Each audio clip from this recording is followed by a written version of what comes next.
Hey everyone, it's Andy. Today I'm going to be talking about two of the largest bags I own. These are the Tom Bihn Aeronaut 45 and the Goruck Gr3. These bags are both advertised as being maximum travel size, which means that they max out the requirements most airlines allow you to take in a carry-on bag. They're effectively the largest suitcase, but in the form of a backpack. This is usually much more than I would bring with me on a given trip, but there are some situations where I'd find these bags to be very useful. For example, with the recent fires in California, my girlfriend and I decided to pack up a lot of stuff so we could take a road trip out to my parents' place in Michigan. We stuck a lot of our things that we might not necessarily need but we want to have on hand in our Tom Bihn Aeronaut 45, and it was useful as a sort of emergency supply bag, so we knew that if we ended up getting stranded on the ride over, we would have everything we needed to make sure we got through. In this video, I'm going to give you some details about each bag, show you how I've loaded them up with some of the items that I would take in a maximum carry situation, and then I'll give you some thoughts afterwards. If you like content like this and want to see more, please smash the like button on YouTube, leave a comment below, and subscribe to my channel. It really helps me out. Let's begin with the Tom Bihn Aeronaut 45. The Tom Bihn Aeronaut 45 is more of a three-way style bag than strictly a backpack. As you can see, it has the profile of more of a duffel with a handle on the side and the ability to attach a strap right on top.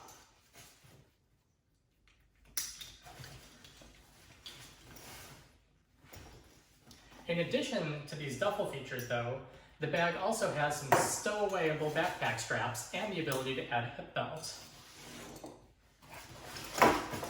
Looking over here right now, you can see I have it set up with the backpack straps and the hip belt, and I'm going to try this on for you before I demonstrate stowing it. It fits on like a normal backpack, and the hip belt fits me well.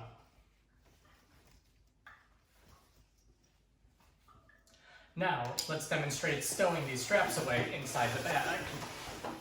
There are little clips where you can detach the hip belt and the backpack straps.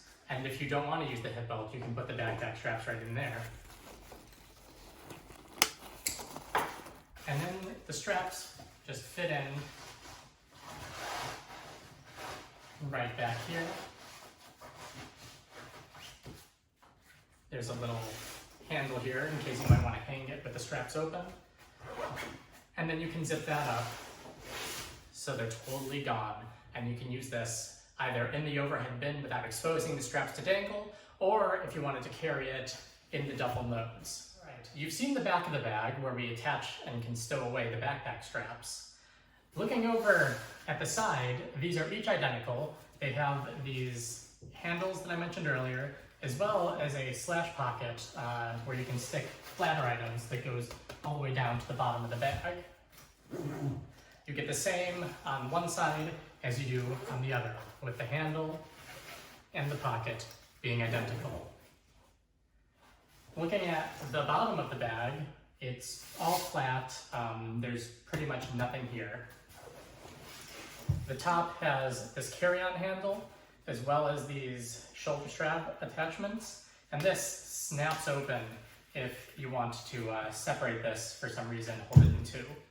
One thing that I really like about the Tom Bihn Aeronaut bags is that you get this handle which goes across, centered in the bag, but it doesn't interfere with the opening of the duffel. The duffel opening is on the front.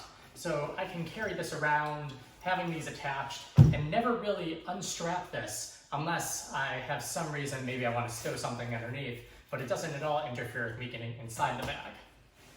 Looking at the front, we have this main pocket opening, a sort of horseshoe zipper. These are all YKK number 10 zippers. And then we have two side chunks to the bag. Over here on the left, I have, this is my left, and I'm sorry that it's reversed for you. Here I have a crank solar radio that I got for the long drive.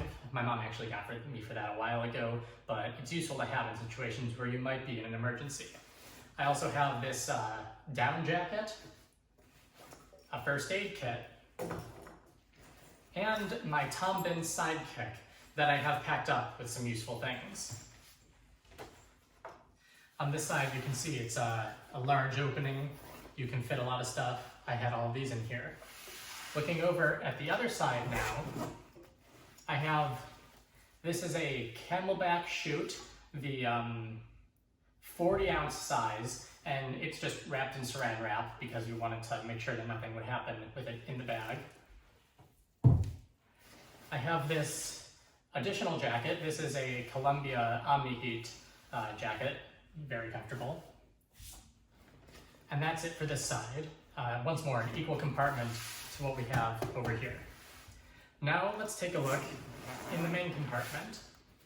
On the inside of the lid, we have this zip mesh pocket where you can put some additional flat things. I have this empty right now.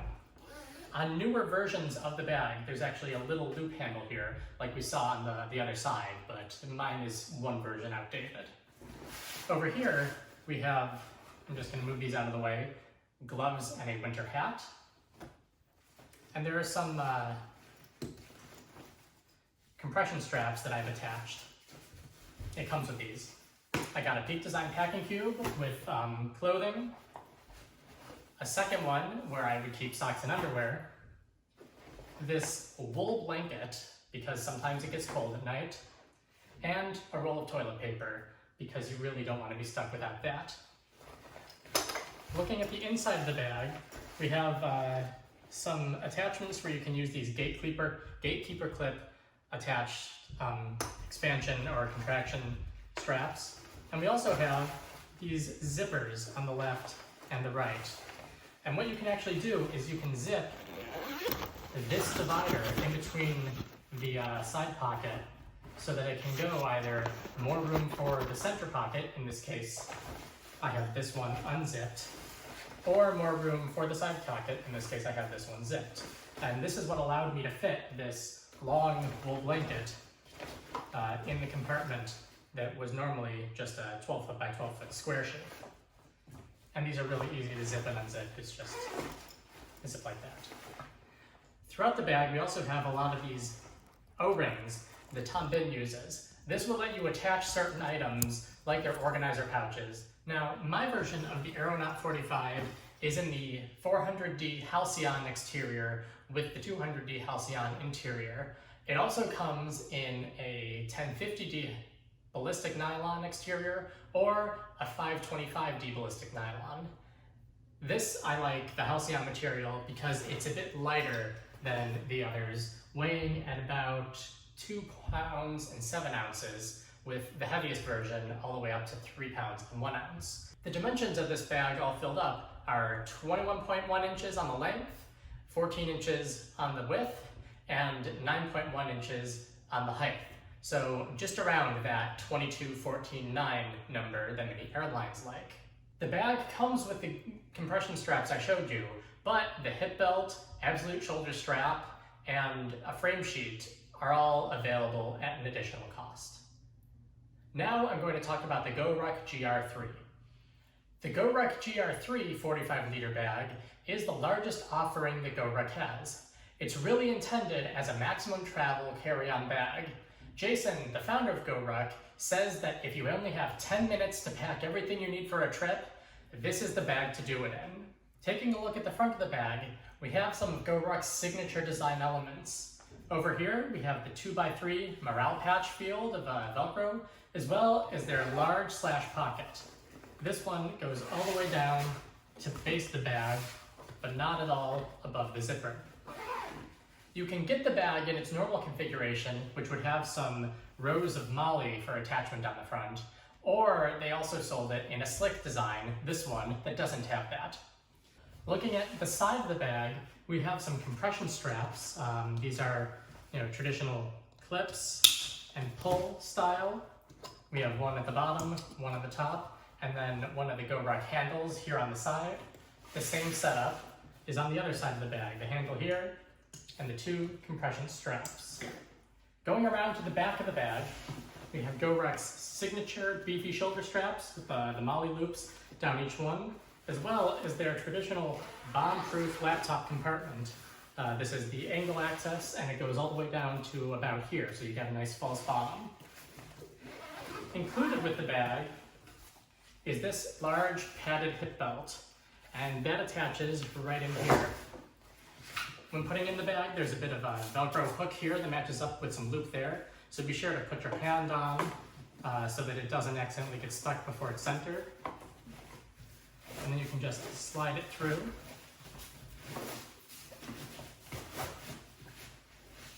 There are indents so you know when it's there, and you can just push to latch the Velcro, and it's in. Trying the bag on. Despite its size, it's a rather comfortable bag. The hip belt, attaching with this large buckle, definitely is able to take most of the load with the included frame sheet off of my shoulders and onto my waist. While it does feel a bit large for my frame, I'm sure that this bag would be comfortable for me to wear even if I was traveling around through an airport for a little while. Taking the bag off, the top of the bag has another one of these Goruck handles, very well stitched on, slightly padded, and behind it is an attachment or a Velcro hole where you can put a water bottle or a water bladder hose through. So if you have some water on the inside you want to get out, you can stick that through here. The side handles do not feature the hose attachment or hose opening. Finally, going to the bottom of the bag, we have 2 rows of a very thick, like a double width MOLLE webbing, where you can attach things like a roll attachment or something else. Now let's take a look inside the bag. The bag has a large main compartment with the zip that goes all the way around. This is, like with the Tom Bihn, a number 10 YKK zipper, and it's covered over by this flap here. Inside the bag, I have on the inner lid a large width of the bag pocket that goes down to here. This has no mesh, so you can't see what's inside. And then here we have the Goruck Gr3 built in the USA tag. And we have 2 identical mesh pockets. This is the Goruck thick mesh, so rest assured that whatever you fit in there is going to stay secure. Inside the bag, it's one of those large bucket style, where the whole size of the bag is one big compartment. Here I have the same items from earlier: the Columbia jacket, the gloves and hat. Here's a look without those of just how I packed things. I have the toilet paper, the Camelback chute, my Tom Bihn sidekick, my down jacket, the hand crank flashlight radio, first aid kit, the 2 sizes of Peak Design packing cubes, and the wool blanket. Those all fit in here, and I was able to zip it really easily. The only thing left on the bag to look at is what we have on the back. Here there is a D-ring where you can attach a water bladder if you want, and you can stick your hose up through here to that opening we saw earlier. We also have a large field of loop Velcro, so if you have any attachments you want that are Velcro, you can stick those on, as well as 2 rows of MOLLE, just 2 here, one at the top and one at the bottom. At the very bottom of the bag, we also have these elastic loops, which are fitted perfectly. So if you don't want to have a large hip belt sticking out of the bag, you can fold it up and attach it under these, and no one will be the wiser that you have that large hip belt with you. The Goruck Gr3 costs retail from Goruck $395 US. It's also on the heavier side, weighing 5.15 pounds. The stated dimensions are at that maximum carry-on size of 22 by 14 by 9 inches. The bag comes in 1000D Cordura ballistic nylon, and it features many of Goruck's signature features, like the silent zipper pulls, the padded handles, the bomb-proof laptop compartment. It really fits the bill of that maximum size large bucket where you can dump all of your stuff in and make for a quick travel. Sometimes you just need a really large backpack, one where you can fit in everything that you need without exceeding the size requirements by most US airlines. Both the Tom Bihn Aeronaut 45 and the Goruck Gr3 fit the bill in this case. Personally, I think both are really great bags. The Tom Bihn bag is something that I'm more likely to use if I'm traveling on a trip because I do value the lightness of my halcyon version, weighing almost 2 pounds less than this Goruck Gr3. When it comes to that prepare for an emergency and grab and go situation, however, I really like the simple, large bucket design of the Gr3, and that I know I can just grab it, throw it wherever it needs to go with all of my stuff in, and I'll easily be able to get what I need without having to spend too much time packing. Both of these bags have a simplicity to their design that I think makes them really shine. There are some backpacks that have so many features that you might look at them and think, wow, this is exactly what I need. But oftentimes those features are specific for certain individuals' uses of the bag, and if you're not looking for that specific use case, it might not be what you want. Both of these bags feature large compartments without too much forced organization. I really like that the Tom Bihn bag lets you move the dividers between the side pocket and the central pocket so that you can choose if you really want more space in the middle for a large duffel or those individual compartments on the side giving you more organization. The Gr3, on the other hand, features that laptop compartment, so even if you are packing a lot, you can still bring your computer in a dedicated computer area and use it like a traditional backpack despite its size. Thanks for watching my video. Hopefully this was interesting and useful to you. If you like content like this and want to see more, please smash that like button on YouTube, leave a comment below, and subscribe to my channel. It really helps me out. Thank you very much and have a good day.